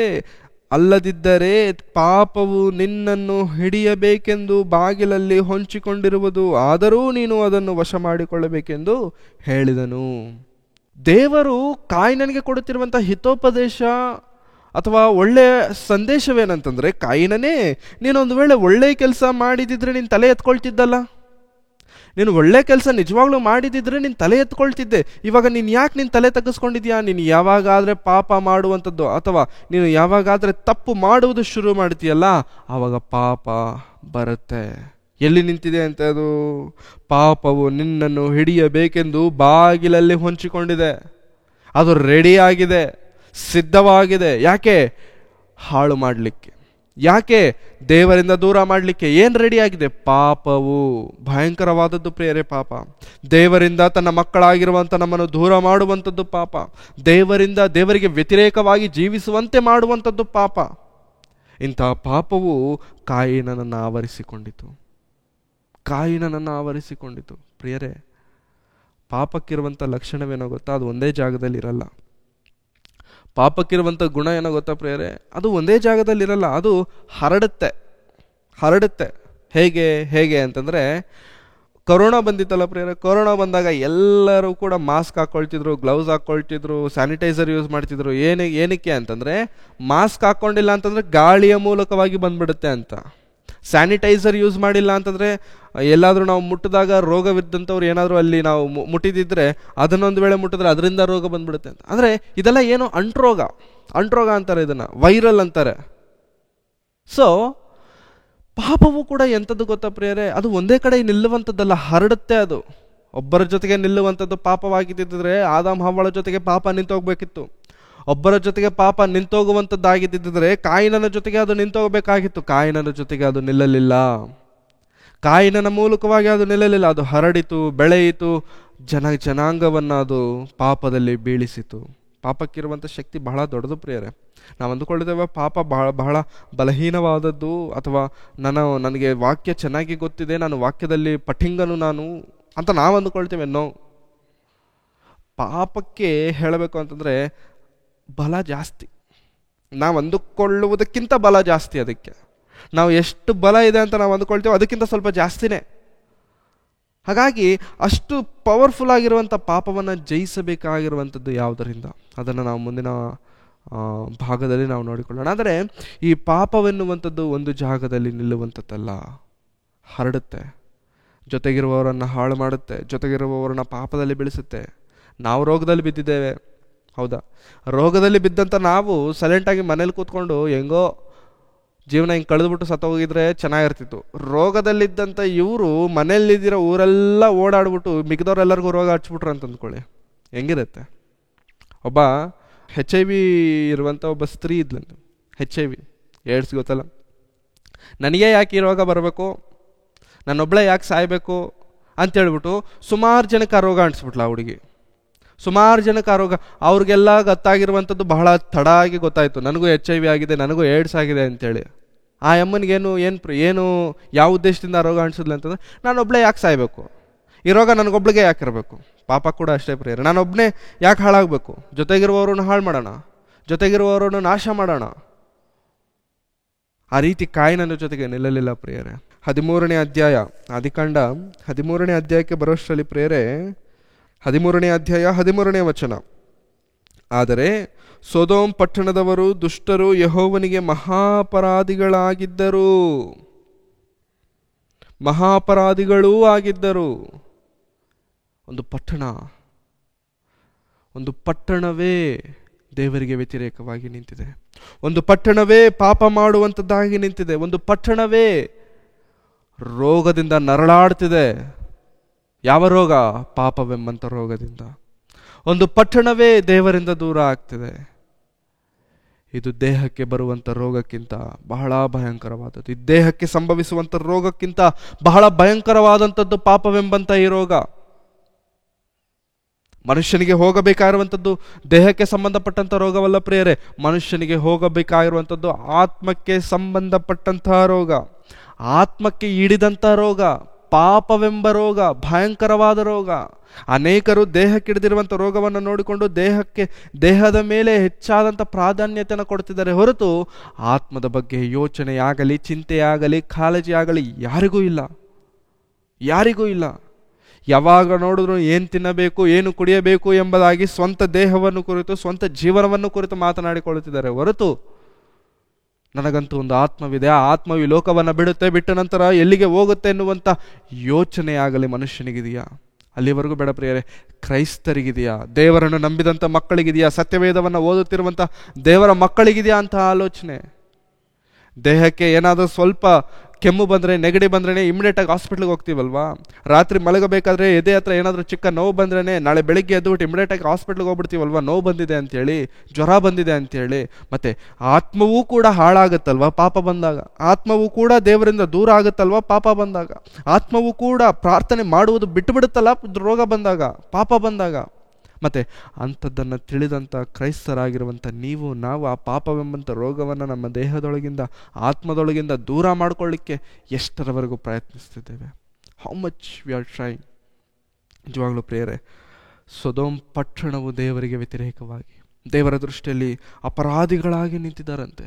ಸೊದೋಮ್ ಪಟ್ಟಣವೇ ದೇವರಿಗೆ ದುಷ್ಟರಾಗಿಯೂ ಅಪರಾಧಿಗಳಾಗಿಯೂ ನಿಂತಿದ್ದಾರೆ ಅಂತಂದರೆ ಅರ್ಥ ಮಾಡ್ಕೊಳ್ಳಿ ಪಾಪದ ಆ ಒಂದು ಪ್ರಬಲ ಎಷ್ಟು ಭಯಂಕರವಾಗಿ ಅಧಿಕವಾಗಿರುತ್ತೆ. ಅದಕ್ಕೆ ದೇವರ ಹತ್ರ ನಮ್ಮನ್ನು ನಾವು ಕೇಳಿಕೊಳ್ಳಬೇಕಾಗಿರುವಂಥದ್ದು ಅಥವಾ ದೇವರ ಹತ್ರ ನಮ್ಮನ್ನು ನಾವು ಸಮರ್ಪಿಸಿಕೊಳ್ಳಬೇಕಾಗಿರುವಂಥದ್ದು ಏನಾಗುತ್ತೆ? ನಮ್ಮ ಪಾಪಗಳನ್ನು ದೇವರ ಹತ್ರ ಒಪ್ಕೊಳ್ಬೇಕು. ನಮ್ಮ ಪಾಪಗಳನ್ನು ದೇವರ ಹತ್ರ ಒಪ್ಕೊಳ್ಬೇಕು. ನೀನು ಏನು ಒಪ್ಕೊಂಡ್ರೂ ಒಪ್ಕೊಂಡಿಲ್ಲ ಅಂದ್ರೂ ಪರವಾಗಿಲ್ಲ, ಪಾಪಗಳನ್ನು ಒಪ್ಕೊಳ್ಬೇಕು ಪ್ರಿಯರೇ. ಹಾಗಾಗಿ ಪಾಪ ಎನ್ನುವಂಥದ್ದು ನಿಲ್ಲುವಂಥದ್ದಲ್ಲ. ನಾವು ಹಾಳಾಗ್ತೇವೆ, ಸುತ್ತಲಿರುವಂಥವ್ರನ್ನು ಕೂಡ ಹಾಳು ಮಾಡ್ತೇವೆ. ಹೆಂಗೆ ಗೊತ್ತಾ? ಕೋತಿ ತಾನು ಕೆಡೋದಲ್ದೆ ಏನು ಕೆಡಿಸ್ತಂತೆ? ವನವೆಲ್ಲ ಕೆಡಿಸ್ತಂತೆ. ಹಾಗೆಯೇ ಮನುಷ್ಯರಾಗಿರುವಂಥ ನಮ್ಮಲ್ಲಿರುವಂಥ ಈ ರೋಗವನ್ನು ನಾವು ಇಟ್ಕೊಳ್ಳೋದಿಲ್ಲ, ಹಂಚ್ತೇವೆ. ಇದನ್ನು ಹೆಂಗೆ? ಬರ್ತ್ಡೇ ಬಂದಾಗ ಚಾಕ್ಲೇಟ್ ಹಂಚ್ತೀವಲ್ವ? ಹಾಗೆ ಇದು ಒಳ್ಳೇದಲ್ಲ ಅಂತ ಗೊತ್ತಿದ್ರೂ ಕೂಡ ಅದನ್ನು ಬೇಡ ಅಂತೀವ? ಇಲ್ಲ, ಆಕ್ಸೆಪ್ಟ್ ಮಾಡ್ತೇವೆ, ತೆಗೆದುಕೊಳ್ತೇವೆ. ಅಂಥ ಸ್ವಭಾವವುಳ್ಳವರಾಗಿ ನೀವಿದ್ದೇವೆ ಪ್ರೇರೆ. ಅದೇ ರೀತಿಯಲ್ಲಿ ಮೊದಲನೇ ಅರಸುಗಳನ್ನು ನಾವು ನೋಡುವುದಾದರೆ, 1ನೇ ಅರಸುಗಳು 14ನೇ ಅಧ್ಯಾಯ 16ನೇ ವಚನವನ್ನು ನಾವು ನೋಡೋಣ. 14:16. ಯೆಹೋವನು ಯರೊಬ್ಬಾಮನ ಪಾಪಗಳ ನಿಮಿತ್ತವಾಗಿಯೂ ಅವನ ಪ್ರೇರಣೆಯಿಂದ ಇಸ್ರಾಯೇಲ್ಯರು ಮಾಡಿದ ಪಾಪಗಳ ನಿಮಿತ್ತವಾಗಿಯೂ ಅವರನ್ನು ಶತ್ರುಗಳಿಗೆ ಒಪ್ಪಿಸುವನು ಎಂದು ಆಕೆಗೆ ಹೇಳಿದನು. ಯರೊಬ್ಬಾಮನೆಂಬಂಥ ಒಬ್ಬ ರಾಜನು ದೇವ ಜನರಾಗಿರುವಂಥ ಇಸ್ರಾಯೇಲ್ಯರನ್ನು ಪಾಪದಲ್ಲಿ ನಡೆಸಿದನಂತೆ. ಅವನು ಪಾಪಿ, ಅವನು ಮೊದಲೇ ಪಾಪಿ, ಅವನಿಗೆ ಆಲ್ರೆಡಿ ರೋಗ ಇದೆ. ರೋಗ ಇದ್ದಂಥವನು ಸೈಲೆಂಟಾಗಿ ಇರಬೇಕಲ್ವ? ಇಲ್ಲ, ಏನು ಮಾಡ್ತಿದ್ದಾನೆ? ಅವನ ಜೊತೆಗೆ ಅವನ ಹಿಂಬಾಲಕರು, ಅವನ ದೇಶದಲ್ಲಿರುವಂಥ ದೇವರ ಮಕ್ಕಳಾಗಿರುವಂಥ ಇಸ್ರಾಯೇಲ್ಯರನ್ನೂ ಕೂಡ ಏನು ಮಾಡ್ತಿದ್ದಾನೆ? ಪಾಪಕ್ಕೆ ಕರ್ಕೊಂಡು ಹೋಗ್ತಿದ್ದಾನಂತೆ. ಪಾಪವನ್ನು ಮಾಡುವುದಕ್ಕೆ ಕಾರಣವಾಗ್ತಿದ್ದಾನೆ ಯರೊಬ್ಬಾಮನು. ಪ್ರೇರೆ, ಎಂಥ ಭಯಂಕರವಾದಂಥ ಪರಿಸ್ಥಿತಿ! ಪಾಪ ಮಾಡುವುದಕ್ಕೂ ದೇವರಿಂದ ದೂರ ಮಾಡಿಸುವುದಕ್ಕೆ ಎಷ್ಟು ಪ್ರಯತ್ನಗಳು ನಡೀತವೆ ಅಂತಂದರೆ ಭಯಂಕರವಾದಂಥ ಪ್ರಯತ್ನಗಳು ನಡೀತವೆ. ಈ ದಿನ ದೇವರಿಗೆ ನಾವು ಹತ್ತಿರವಾಗಿದ್ದೇವಾ, ದೂರವಾಗಿದ್ದೇವಾ ಪ್ರಶ್ನಿಸಿಕೊಳ್ಳೋಣ. ರೋಗವಿಲ್ವಾ? Very good. ದೇಹಕ್ಕೆ ರೋಗವೇನಿಲ್ವಾ? Very good, appreciated. ದೇಹವನ್ನು ಚೆನ್ನಾಗಿ ನೋಡ್ಕೊಳ್ತಿದ್ದೀರಾ. ಮತ್ತು ಆತ್ಮಕ್ಕೇನಾದರೂ ರೋಗ ಇದೆಯಾ? ಡಯಾಗ್ನೋಸ್ ಯಾವತ್ತಾದರೂ ಮಾಡಿಸಿದೀವಾ? ಡಾಕ್ಟರ್ ಹತ್ರ ಏನಾವತ್ತಾದರೂ ತೋರಿಸಿದೀವ? ಯಾರು ಡಾಕ್ಟರ್? ಯೇಸು ಕ್ರಿಸ್ತನೆಂಬಂಥ ಡಾಕ್ಟರ್ ಹತ್ರ ಯಾವತ್ತಾದರೂ ತೋರಿಸಿದೇವಾ? ಡಯಾಗ್ನೋಸ್ ಮಾಡಿಸಿದೇವಾ? ಇಲ್ಲ. ಅದರ ಬಗ್ಗೆ ಯೋಚನೆ ನಮಗಿಲ್ಲ. ಅದ್ರ ಬಗ್ಗೆ we are list bothered about that. ನಮ್ಗೆ ಯಾವುದೇ ರೀತಿಯಂಥ ಯೋಚನೆ ಇಲ್ಲ. ಯೆರೊಬ್ಬಾಮನ ಅವನು ತಪ್ಪು ಮಾಡಿದಾಗಿಯೂ ಕೂಡ ತಪ್ಪನ್ನು ಅವನ ಜೊತೆಗೆ ಇರಿಸಿಕೊಳ್ಳಿಲ್ವಂತೆ ಪ್ರಿಯರೇ. ಸುತ್ತಲಿರುವಂಥ ಇಸ್ರಾಯೇಲ್ ಸಮಾಜವನ್ನು, ದೇವರಿಂದ ಕರೆಯಲ್ಪಟ್ಟಂಥ ದೇವರ ಮಕ್ಕಳನ್ನು, ಆರಿಸಲ್ಪಟ್ಟಂಥ ಜನಾಂಗವನ್ನು ಪಾಪ ಮಾಡೋದಕ್ಕೆ ಕಾರಣವಾದ ಅನ್ಯ ದೇವತೆಗಳನ್ನು, ಪ್ರತಿಮೆಗಳನ್ನು ಮಾಡಿಸಿದಾನಂತೆ. ಅವುಗಳಿಗೆ ಪೂಜೆ ಮಾಡಿಸುವಂತೆ ಮಾಡಿದ್ದಾನೆ. ಯೆರೊಬ್ಬಾಮನು ವಿಗ್ರಹಗಳನ್ನು ಸ್ಥಾಪಿಸಿ, ಯಾವ ತಪ್ಪನ್ನಾದರೆ ಮೋಶೆ ಅಣ್ಣನಾಗಿರುವಂಥ ಆರೋನನು ತಿಳಿಯದೇನೋ ಒಂದು ಬಸವನ ರೂಪವನ್ನು ಮಾಡಿಸಿ, ಬಸವನ ರೂಪಕ್ಕೆ ನೀವು ಅಡ್ಡ ಬೀಳಿರಿ, ಈತನೇ ನಿಮ್ಮನ್ನು ಕರ್ಕೊಂಡು ಬಂದಂಥ ದೇವರು ಎಂಬುದಾಗಿ ಹೇಗಾದರೆ ಇಸ್ರಾಯೇಲರನ್ನು ಮರಳುಗೊಳಿಸಿದನೋ, ಯೆರೊಬ್ಬಾಮನು ಮಾಡಿದಂಥ ತಪ್ಪು ಕೂಡ ಅದೇ. 2 ಬಂಗಾರದ ಬಸವಗಳನ್ನು ಮಾಡಿಸಿ ನಿಲ್ಲಿಸಿ, ಅವುಗಳಿಗೆ ಅಡ್ಡ ಬೀಳಿ ಅವುಗಳನ್ನು ಪೂಜಿಸಿ ಎಂಬುದಾಗಿ ಇಸ್ರಾಯೇಲ್ಯರನ್ನು ಪ್ರೇರೇಪಿಸಿದನು. ತಪ್ಪು. ಕೆಲವೊಮ್ಮೆ ಪ್ರಿಯರೇ, ಪಾಪ ಎನ್ನುವಂಥದ್ದು ಹೇಗೆ ಇಂಟ್ರಡ್ಯೂಸ್ ಆಗುತ್ತೆ ಗೊತ್ತಾ? ನೀನು ಮಾಡ್ತಿರುವಂಥದ್ದು ತಪ್ಪೇ ಅಲ್ಲ ಎನ್ನುವಂಥ ರೂಪದಲ್ಲಿ ಇಂಟ್ರಡ್ಯೂಸ್ ಆಗುತ್ತೆ. ನೀನು ಮಾಡ್ತಿರೋ ತಪ್ಪೇ ಅಲ್ಲ ಅಂತ ಇಂಟ್ರಡ್ಯೂಸ್ ಆಗುತ್ತೆ.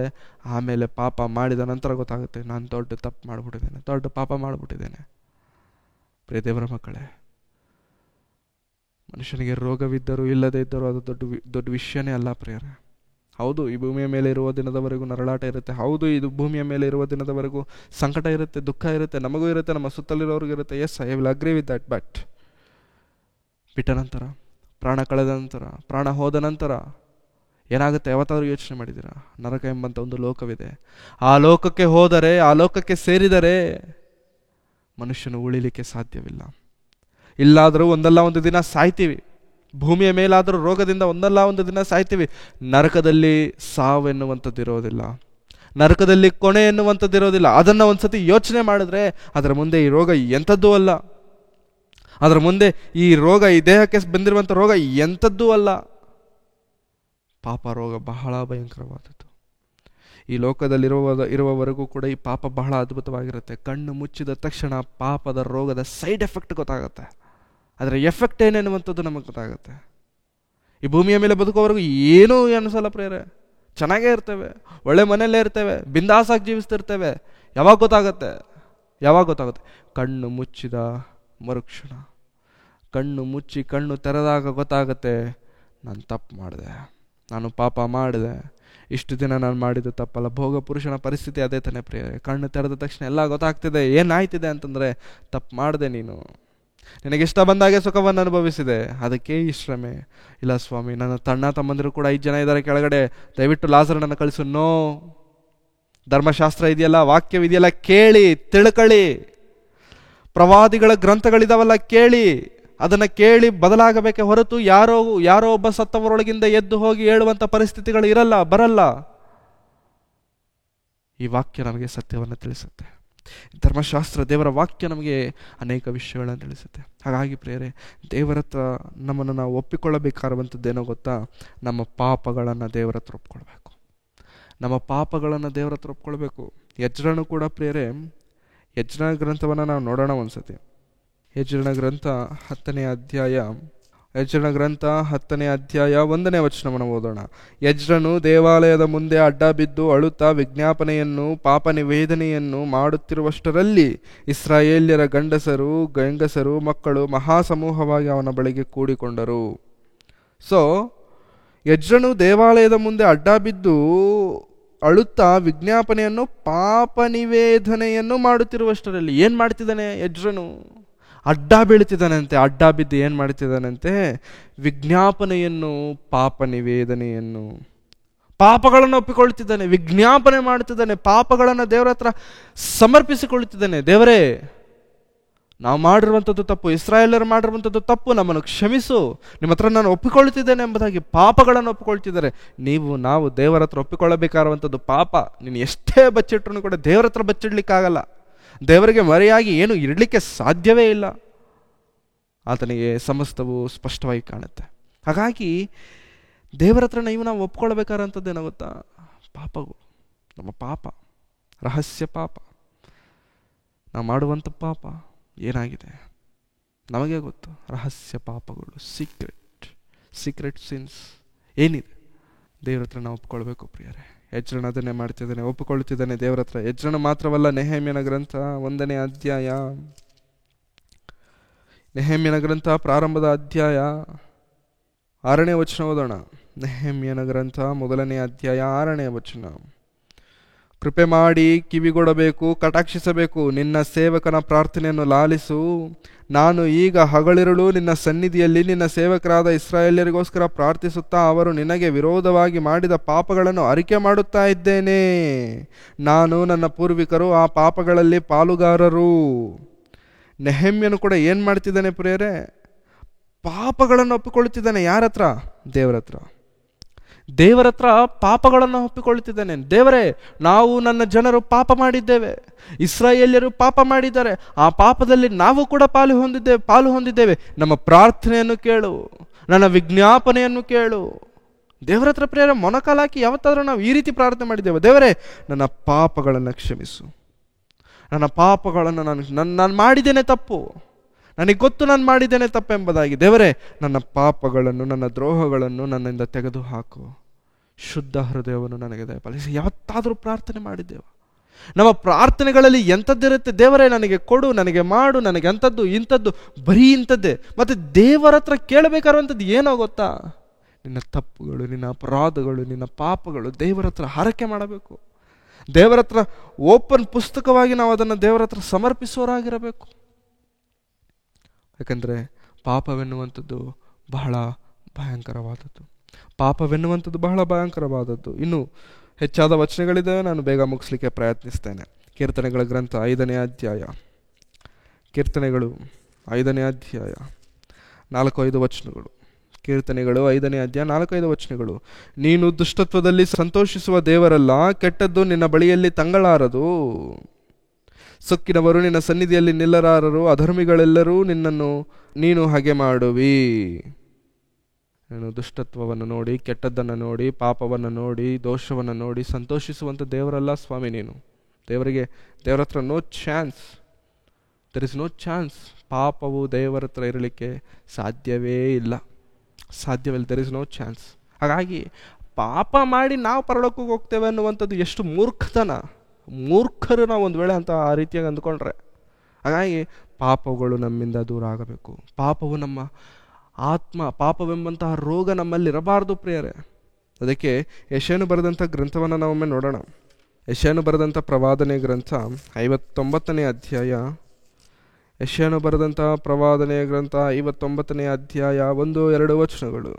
ಇಗೋ, ಯೆಹೋವನ ಹಸ್ತವು ರಕ್ಷಿಸಲಾರದಂತೆ ಮೋಟುಗೈಯಲ್ಲ, ಆತನ ಕಿವಿಯು ಕೇಳಲಾರದ ಹಾಗೆ ಕಿವುಡಲ್ಲ. ಆದರೆ ನಿಮ್ಮ ಅಪರಾಧಗಳೇ ನಿಮ್ಮ ದೇವರಿಂದ ನಿಮ್ಮನ್ನು ಅಗಲಿಸುತ್ತಾ ಬಂದಿವೆ. ನಿಮ್ಮ ಪಾಪಗಳೇ ಆತನು ಕೇಳಲಾರದಂತೆ ಆತನ ಮುಖಕ್ಕೆ ಅಡ್ಡವಾಗಿದೆ. ದೇವರು ಕುರುಡನಲ್ಲ, ದೇವರು ಕಿವುಡನಲ್ಲ. ಆತನಿಗೆ ಸಮಸ್ತವು ಕಾಣುತ್ತೆ, ಸಮಸ್ತವು ಕೇಳುತ್ತೆ. ಆದರೆ ನಿಮ್ಮ ಪಾಪಗಳು, ನಿಮ್ಮ ಅಪರಾಧಗಳು ಏನಾಗ್ತಿದೆ ಗೊತ್ತಾ? ಕೇಳದಂತೆ ನೋಡದಂತೆ ಮಾಡ್ತಿದೆ. ದೇವರೇ ನೋಡದೆ ಹೋದರೆ ಹೇಗೆ ಪ್ರಿಯರೇ? ದೇವರೇ ಕೇಳದೆ ಹೋದರೆ ಹೇಗೆ? ಯಾವ ದಿಕ್ಕಿಲ್ಲದವರಿಗೆ ದೇವರೇ ದಿಕ್ಕಂತಾರೆ. ಮತ್ತು ದೇವರೂ ಕೂಡ ಕೇಳದೆ ಹೋದರೆ ಇನ್ಯಾರ ಹತ್ರ ನಾವು ಹೋಗಿ ಹೇಳ್ಕೊಳ್ಳೋಕ್ಕೆ ಸಾಧ್ಯ ಪ್ರಿಯರೇ? ದೇವರು ನಮ್ಮ ಮಾತುಗಳನ್ನು ಕೇಳಬೇಕು. ಕೇಳ್ತಿಲ್ಲ ದೇವರು ಅಂತಂದರೆ ಕಾರಣವೇನು? ನನ್ನಲ್ಲಿ ಪಾಪವಿದೆ. ನನ್ನ ಪಾಪದ ಮೂಲಕವಾಗಿ ದೇವರು ಕೇಳ್ತಿಲ್ಲ. ಸೊ ಜಸ್ಟ್ ಥಿಂಕ್ ಒನ್ಸ್, ಅರ್ಥ ಮಾಡ್ಕೊಳ್ಳಿ. ಎಂಥ ಪರಿಸ್ಥಿತಿಯಲ್ಲಿ ನಾವಿದ್ದೇವೆ, ಎಂಥ ಸ್ಥಿತಿಗತಿಗಳಲ್ಲಿ ನಾವಿದ್ದೇವೆ ಎನ್ನುವಂಥದ್ದನ್ನು ನಾವೊಮ್ಮೆ ಪರಿಶೀಲಿಸಿಕೊಳ್ಳೋಣ ಪ್ರಿಯರೇ. ಯೆರೆಮೀಯನು ಬರೆದಂಥ ಪ್ರವಾದನೆ ಗ್ರಂಥ 15ನೇ ಅಧ್ಯಾಯ. ಯೆರೆಮೀಯನು ಬರೆದಂಥ ಪ್ರವಾದನೆ ಗ್ರಂಥ 15ನೇ ಅಧ್ಯಾಯ 13-14 ವಚನವನ್ನು ಓದೋಣ. 13-14. ನಿನ್ನ ಸಕಲ ಪ್ರಾಂತ್ಯಗಳಲ್ಲಿ ನೀನು ಮಾಡಿದ ಎಲ್ಲ ಪಾಪಗಳ ನಿಮಿತ್ತ ನಾನು ನಿನ್ನ ಸ್ವಂತ ಸಂಪತ್ತುಗಳನ್ನು ಲಾಭವಿಲ್ಲದೆ ಸೂರೆಗೆ ಈಡು ಮಾಡಿ ನಿನ್ನ ಶತ್ರುಗಳ ಕೈಗೆ ಕೊಟ್ಟು ನೀನು ನೋಡದ ದೇಶಕ್ಕೆ ಸಾಗಿಸಿ ಬಿಡುವೆನು. ನನ್ನ ರೋಷದಿಂದ ಉರಿಯು ಹತ್ತಿಕೊಂಡಿದೆ, ಅದು ನಿಮ್ಮನ್ನು ಸುಟ್ಟು ಬಿಡುವುದು. ಯಾಕೆ ದೇವರೇ ಇಷ್ಟು ಕೋಪ ನಿನಗೆ? ಸುಟ್ಟಾಕುವಷ್ಟು ಕೋಪ ಏನು? ಅಷ್ಟು ರೋಷ ಯಾಕೆ ಬಂದಿದೆ ದೇವರ ನಿನಗೆ ಅಂತಂದರೆ, ನೀನು ಮಾಡಿದ ಪಾಪದ ನಿಮಿತ್ತ, ನಿನ್ನ ಪಾಪದ ನಿಮಿತ್ತ. ದೇವರಿಗೆ ಏನಾದರೂ ನೀವು ಮಾಡಿಬಿಡಿ, ಪಾಪ ಮಾಡಿದ್ರೆ ದೇವರಿಗೆ ಕೆಟ್ಟ ಅಸಹ್ಯ. ಪಾಪ ಮಾಡಿದ್ರೆ ದೇವರಿಗೆ ಇಷ್ಟ ಇಲ್ಲ. ಕೆಟ್ಟ ಕೋಪ ಬರುತ್ತೆ. ದಿನ ಪ್ರಿಯರೇ, ಪಾಪ ಮಾಡುವಂಥ ಪರಿಸ್ಥಿತಿಗಳಲ್ಲಿ ನಾವು ಇದ್ಕೊಂಡು ಅದಕ್ಕೆ ಏನೋ ಒಂದು ಸಂಜಾಯಿಸಿ, ಏನೋ ಒಂದು ರೀಸನ್ಸ್ ಹೇಳ್ಕೊಳ್ತೀವಿ ನಮ್ಮನ್ನು ನಾವು ಸರಿ ಮಾಡ್ಕೊಳ್ಳೋದಕ್ಕೆ. ತಪ್ಪೇನಲ್ಲ, ಇದು ಸರಿನೇ ಅಂತ ನಮ್ಮನ್ನು ನಾವು ಏನೋ ಮಾಡ್ಕೊಳ್ಳೋದಕ್ಕೆ ಪ್ರಯತ್ನ ಮಾಡ್ತಿರ್ತೇವೆ. ತಪ್ಪು ಪ್ರಿಯರೇ, ಅದು ಸರಿಯಲ್ಲ. ತಪ್ಪು ಅಂತಂದಮೇಲೆ ತಪ್ಪೇ. ನಾನು ಪಾಪ ಮಾಡಿದ್ರೆ ಪಾಪನೇ ಅಷ್ಟೇ. ಅದು ದೇವರಿಗೆ ಇಷ್ಟ ಇಲ್ಲ, ಅಸಹ್ಯವಾದದ್ದು, ದೇವರಿಗೆ ಕೋಪವನ್ನು ಎಬ್ಬಿಸುತ್ತೆ, ಅದು ದೇವರಿಗೆ ರೋಷವನ್ನು ಕೊಡುತ್ತೆ. ನಿನ್ನ ಮೇಲೆ ಬೆಂಕಿ ಸುರಿಸಿ ಸುಟ್ಟಾಕುವಷ್ಟು ಕೋಪ ದೇವರಿಗೆ. ಅದಕ್ಕೆ ತಾನೇ ಸೊದೋಮ್ ಗೊಮೋರ ಪಟ್ಟಣಗಳು ಸುಟ್ಟೋಗಿದ್ದು. ಕಾರಣವೇನು? ಯಾಕೆ ಸುಟ್ಟೋದು ಆ ಪಟ್ಟಣಗಳು ಅಂತಂದರೆ, ಪಾಪ ಮಾಡಿ ದೇವರಿಗೆ ದ್ರೋಹಿಗಳಾಗಿ ನಿಂತದ್ದರಿಂದ ಅವರ ಜೀವನಗಳು, ಅವರ ಬದುಕುಗಳು ನಾಶವಾದವು. ಈ ದಿನ ನಾವು ಕೂಡ ಏನಾದರೂ ಪಾಪ ಮಾಡುವವರಾಗಿದ್ದೇವಾ? ನಾವು ಕೂಡ ಎಂತಹ ಪರಿಸ್ಥಿತಿಯಲ್ಲಿದ್ದೇವೆ? ಪಾಪ ಮಾಡುವಂಥ ಪರಿಸ್ಥಿತಿಯಲ್ಲಿ ನಾವಿದ್ದೇವಾ? ಒಮ್ಮೆ ನಮ್ಮನ್ನು ನಾವು ಪರೀಕ್ಷಿಸಿಕೊಳ್ಳೋಣ. ಯಾಕೆಂತಂದರೆ ಪ್ರಿಯರೇ, ನಮ್ಮೆಲ್ಲ ಪಾಪಗಳನ್ನು ನಿವಾರಣೆ ಮಾಡುವುದಕ್ಕೆ ಬಂದವರೇ ಯೇಸು ಕ್ರಿಸ್ತರವರು. ನಮ್ಮ ಎಲ್ಲ ಪಾಪಗಳು, ನಾವು ಮಾಡುತ್ತಿರುವಂಥ ಪಾಪಕ್ಕೆ ಔಷಧಿ ಏನು? ರೋಗಕ್ಕೆ ಔಷಧಿ ಏನು? ವಾಟ್ ಈಸ್ ದ ಮೆಡಿಸನ್ ಏನಂತಂದರೆ ಯೇಸು ಕ್ರಿಸ್ತರವರು. Yes, He is the medicine, He is the solution, He is the answer for everything. ಹಾಗಾಗಿ ಮನುಷ್ಯನಿಗೆ ಹೋಗಬೇಕಾಗಿರುವಂಥದ್ದು ರೋಗವೋ ಪಾಪವೋ? ರೋಗವಲ್ಲ ಪ್ರಿಯರೇ. ರೋಗ ಹೋದರೂ ಹೋಗಿಲ್ಲ ಅಂತಂದ್ರೆ ಇಟ್ ಡಸಂಟ್ ಮ್ಯಾಟರ್. ಹಾಗಂತ ರೋಗದಿಂದ ಇದ್ದು ಬಿಡಿ ಅಂತ ನಾನು ಹೇಳ್ತಿಲ್ಲ. ರೋಗವನ್ನು ವಾಸಿ ಮಾಡ್ಕೊಳ್ಳಿ, ಟ್ರೈ ಮಾಡಿ. But that is not the solution, that is not the answer.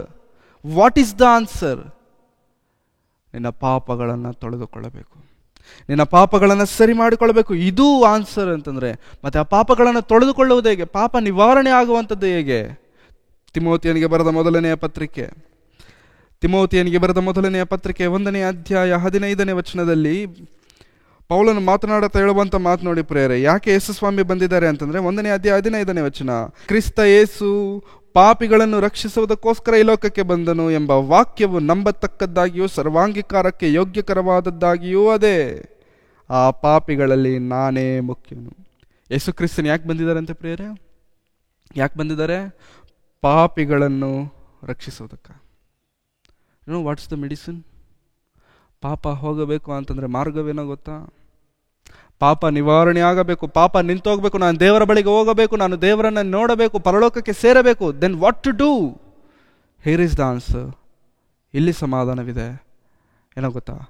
ಯೇಸು ಕ್ರಿಸ್ತನನ್ನು ನಂಬಬೇಕು, ಯೇಸು ಕ್ರಿಸ್ತನನ್ನು ತಿಳಿದುಕೊಳ್ಳಬೇಕು, ಯೇಸು ಕ್ರಿಸ್ತರವರ ವಾಕ್ಯದ ಪ್ರಕಾರವಾಗಿ ಜೀವಿಸಬೇಕು, ಯೇಸು ಕ್ರಿಸ್ತನನ್ನು ನಿಜವಾದಂಥ ದೇವರೆಂಬುದಾಗಿ ಅಂಗೀಕರಿಸಬೇಕು. This is the solution. ಯೇಸು ಸ್ವಾಮಿ ಯಾಕೆ ಬಂದಿದ್ದಾರೆ? ಕ್ರಿಸ್ತ ಯೇಸು ಪಾಪಿಗಳನ್ನು ರಕ್ಷಿಸುವುದಕ್ಕೋಸ್ಕರ ಭೂಮಿಯ ಮೇಲೆ ಬಂದನು. ನಮ್ಮಲ್ಲಿ ಪಾಪವಿದೆಯಾ? ರೋಗವಿದೆಯಾ? ರೋಗ ಇದ್ರೂ ಜಾಸ್ತಿ ಟೆನ್ಷನ್ ತಗೊಳಕ್ಕೆ ಹೋಗಬೇಡಿ. ಇವತ್ತಲ್ಲ ನಾಳೆ ಭೂಮಿ ಬಿಡಲೇಬೇಕು, ಇವತ್ತಲ್ಲ ನಾಳೆ ಲೋಕವನ್ನು ಬಿಡಲೇಬೇಕು. ಆದರೆ ಪಾಪವು ಬಂತ, ಈ ಲೋಕವನ್ನು ಬಿಟ್ಟ ನಂತರ ಮತ್ತೆ ಯಾತನೆ. ಪಾಪದಿಂದ ಈ ಭೂಮಿಯನ್ನು ನಾವು ಬಿಟ್ಟರೆ ಪ್ರಿಯರೇ ನರಕಕ್ಕೆ ಸೇರಬೇಕಾಗತ್ತೆ. ಪಾಪವಿಲ್ಲದೆ ಪರಿಶುದ್ಧರಾಗಿ ಒಂದು ವೇಳೆ ನಾವು ಬದುಕಿ ಈ ಲೋಕವನ್ನು ಬಿಟ್ಟರೆ ಸತ್ತ ನಂತರ ಲಾಜರನು ಹೇಗಾದರೆ ಪರಲೋಕವನ್ನು ಸೇರಿ ಅಬ್ರಹಾಮನ ಎದೆಗೆ ಒರಗಿಕೊಂಡು ನೆಮ್ಮದಿಯನ್ನು ಹೊಂದುತ್ತಿದ್ದನೋ, ನಾವು ಕೂಡ ಪ್ರಿಯರೇ ಈ ಲೋಕದಲ್ಲಿ ಕಷ್ಟಗಳು ಬರ್ತವೆ, ಅವಮಾನಗಳು ಬರ್ತವೆ, ರೋಗಗಳು ಬರ್ತವೆ, ಎಲ್ಲ ಬರ್ತವೆ. ಎಲ್ಲವನ್ನ ಸಹಿಸಿಕೊಂಡು ಜಯಿಸಿದಾಗಲೇ ಆ ಪರಲೋಕ ರಾಜ್ಯ. ಕೊನೆಯ ಮಾತನ್ನು ನೋಡಿಕೊಂಡು ನಾವು ಮುಕ್ತಾಯ ಮಾಡಿಕೊಳ್ಳೋಣ. ಮತ್ತಾಯನು ಬರೆದ ಸುವಾರ್ತೆ 9ನೇ ಅಧ್ಯಾಯ, ಮತ್ತಾಯನು ಬರೆದಂಥ ಸುವಾರ್ತೆ 9ನೇ ಅಧ್ಯಾಯ 13ನೇ ವಚನವನ್ನು ಓದೋಣ. ಮತ್ತಾಯನು ಬರೆದ ಸುವಾರ್ತೆ 9ನೇ ಅಧ್ಯಾಯ 13ನೇ ವಚನ, ನೀವು ಹೋಗಿ ನನಗೆ ಯಜ್ಞವೂ ಬೇಡ ಕರುಣೆಯೇ ಬೇಕು ಎಂಬ ಮಾತಿನ ಅರ್ಥವನ್ನು ಕಲಿತುಕೊಳ್ಳಿರಿ. ನಾನು ನೀತಿವಂತರನ್ನು ಕರೆಯುವುದಕ್ಕೆ ಬಂದಿಲ್ಲ, ಪಾಪಿಗಳನ್ನು ಕರೆಯುವುದಕ್ಕೆ ಬಂದವನು ಅಂದನು. ಯೇಸುಸ್ವಾಮಿ ಯಾಕೆ ಬಂದಿದ್ದಾರೆ? ನೀತಿವಂತರನ್ನು ಕರೀಲಿಕ್ಕಲ್ಲ, ಪಾಪಿಗಳನ್ನು. ಯಾರು ಪಾಪಿಗಳು? ನಾನು ಪಾಪಿನಾ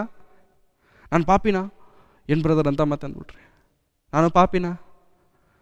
ಎದೆ ಮೇಲೆ ಕೈ ಇಟ್ಕೊಂಡು ಹೇಳಿ, ನಾವು ಪಾಪಿಗಳಲ್ವಾ? ನಾವು ತಪ್ಪು ಮಾಡಿಲ್ವಾ? ನಮ್ಮಲ್ಲಿ ಮಲಿನವಿಲ್ವಾ? ನಮ್ಮಲ್ಲಿ ದೋಷವಿಲ್ವಾ? ಯಾರ ಮುಂದೆ ಒಪ್ಕೊಳ್ವ ಪರವಾಗಿಲ್ಲ, ಮನುಷ್ಯರ ಮುಂದೆ ಒಪ್ಕೊಳ್ಳೋಕೆ ಹೋಗ್ಬೇಡಿ. No need. ಮತ್ತು ಯಾರ ಹತ್ರ ಒಪ್ಕೊಳ್ಳೋದು? ದೇವರ ಹತ್ರ, ಯೇಸು ಕ್ರಿಸ್ತನ ಹತ್ರ. ದೇವರೇ, ನಾನು ಪಾಪಿಯಾಗಿದ್ದೇನೆ, ನಿನ್ನ ಕೃಪೆ ನನ್ನ ಮೇಲಿಡು, ನೀನು ನನಗೆ ಮಾರ್ಗವನ್ನು ತೋರಿಸು, ಸಹಾಯ ಮಾಡು. ದೇವರ ಹತ್ರ ಒಪ್ಪಿಕೊಳ್ಳೋಣ. ದೇವರೇ ಔಷಧಿ. ಯೇಸು ಕ್ರಿಸ್ತನೇ ಔಷಧಿ ಆಗಿರುವಂಥ ಯೇಸು ಸ್ವಾಮಿನ ನಂಬಿಕೊಂಡು ಈ ಲೋಕದಲ್ಲಿ ನಂಬಿಗಸ್ತರಾಗಿ ನಾವು ಜೀವಿಸಿ ದೇವರಿರುವಂಥ ಮಹಾಲೋಕಕ್ಕೆ ನಾವು ಸೇರುವವರಾಗಿರೋಣ. ಹಾಗಾಗಿ ಮನುಷ್ಯನಿಗೆ ಹೋಗಬೇಕಾಗಿರುವಂಥದ್ದು ಪಾಪವೋ ರೋಗವೋ? ಪಾಪ ಹೋಗಬೇಕಾಗಿರೋ, ನಿವಾರಣೆ ಆಗಬೇಕಾಗಿರುವಂಥದ್ದು ಪಾಪ, ತೊಲಗಬೇಕಾಗಿರುವಂಥದ್ದು ಪಾಪವನ್ನು ತೊಲಗಿಸಿಕೊಂಡು ದೇವರಿಗೋಸ್ಕರ ನೀತಿವಂತರಾಗಿಯೂ ಪರಿಶುದ್ಧರಾಗಿಯೂ ಜೀವಿಸಿ ದೇವರ ಅನಾದಿ ಸಂಕಲ್ಪವೇನಾದರೂ ಇದೆಯೋ ಅವುಗಳನ್ನು ತಿಳಿದುಕೊಂಡು ಈ ಭೂಮಿಯ ಮೇಲೆ ಪರಿಶುದ್ಧರಾಗಿ ಬದುಕುವವರಾಗಿರೋಣ ಎಂಬುದಾಗಿ ಕೇಳಿಕೊಳ್ಳುತ್ತಾ ನನ್ನ ಮಾತುಗಳನ್ನು ಮುಗಿಸ್ತೇನೆ. ಕಣ್ಣುಗಳನ್ನು ಮುಚ್ಚಿ ತಲೆಗಳನ್ನು ಬಾಗಿಸಿ ಪ್ರಾರ್ಥನೆ. ಪ್ರೀತಿ ಸ್ವರೂಪನಾದ ತಂದೆಯಾದ ದೇವರೇ, ನಿಮ್ಮ ಪರಿಶುದ್ಧವಾದ ನಾಮಕ್ಕಾಗಿ ನಿಮಗೆ ವಂದನೆಗಳು ಸ್ವಾಮಿ. ಕರ್ತನೆ, ಮನುಷ್ಯನಿಗೆ ನಿವಾರಣೆ ಆಗಬೇಕಾಗಿರುವಂಥದ್ದು ಪಾಪವೋ ರೋಗವೋ ಎಂಬಂಥ ವಿಷಯವನ್ನು ನಮ್ಮೊಂದಿಗೆ ನೀವು ಮಾತನಾಡಿದಕ್ಕಾಗಿ ನಿಮಗೆ ವಂದನೆಗಳು. ರೋಗವು ದೇಹಕ್ಕೆ ಸಂಬಂಧಪಟ್ಟದ್ದು ಕರ್ತನೆ. ಒಂದಲ್ಲ ಒಂದು ದಿನ ಈ ಭೂಮಿಯನ್ನು ಬಿಡಲೇಬೇಕು. ಅದು ರೋಗದ ಮೂಲಕವಾಗಿ ಆಗಿರಬಹುದು, ದೇಹಕ್ಕೆ ಇರುವಂಥ ಬಲಹೀನತೆ ಮೂಲಕವಾಗಿ, ಯಾವುದರ ಮೂಲಕವಾಗಿರಬಹುದು, ಭೂಮಿಯನ್ನು ಬಿಡಲೇಬೇಕು ಸ್ವಾಮಿ. ಆದರೆ ಬಿಟ್ಟ ನಂತರ ಹೋಗುವಂಥ ಪರಲೋಕಕ್ಕೆ ಆಗಿರ್ಬೋದು, ನರಕಕ್ಕೆ ಆಗಿರ್ಬೋದು, ಕಾರಣವಾಗಿರುವಂಥ ಈ ರೋಗವಾಗಿರುವಂಥ ಪಾಪವನ್ನು ನಿವಾರಿಸಿಕೊಳ್ಳುವಂತೆ ಸಹಾಯ ಮಾಡಿ. ನಿಮ್ಮ ಮಗನಾಗಿರುವಂಥ ಯೇಸು ಕ್ರಿಸ್ತನ ಮೂಲಕವಾಗಿ ಕೊಟ್ಟಂಥ ಈ ರಕ್ಷಣೆಗಾಗಿ ನಿಮಗೆ ವಂದನೆ. ಆ ರಕ್ಷಣೆಯಲ್ಲಿ ಕೊನೆಯವರೆಗೂ ನಿಂತು ನಿಮ್ಮನ್ನು ಮಹಿಮೆ ಪಡಿಸುವವರಾಗಿ ನಾವೆಲ್ಲರೂ ಇರುವಂತೆ ನೀವು ಸಹಾಯ ಮಾಡಿ ನಡೆಸಬೇಕೆಂಬುದಾಗಿ ಬೇಡಿಕೊಳ್ಳುತ್ತಾ ಕರ್ತನೆ, ಈ ಮಾತುಗಳ ಅನೇಕರ ಹೃದಯದಲ್ಲಿ ಕಾರ್ಯ ಮಾಡುವಂತೆ ನೀವು ಸಹಾಯ ಮಾಡಬೇಕೆಂಬುದಾಗಿ ಕೇಳಿಕೊಳ್ಳುತ್ತಾ ಯೇಸು ಕ್ರಿಸ್ತರವರ ಪರಿಶುದ್ಧವಾದ ನಾಮದಲ್ಲಿ ಪ್ರಾರ್ಥಿಸಿ ಬೇಡಿ ಹೊಂದಿದ್ದೇನೆ ತಂದೆಯಾದ ದೇವರೇ. Amen. Thank you very much. ಎಲ್ಲರಿಗೂ ವಂದನೆಗಳು.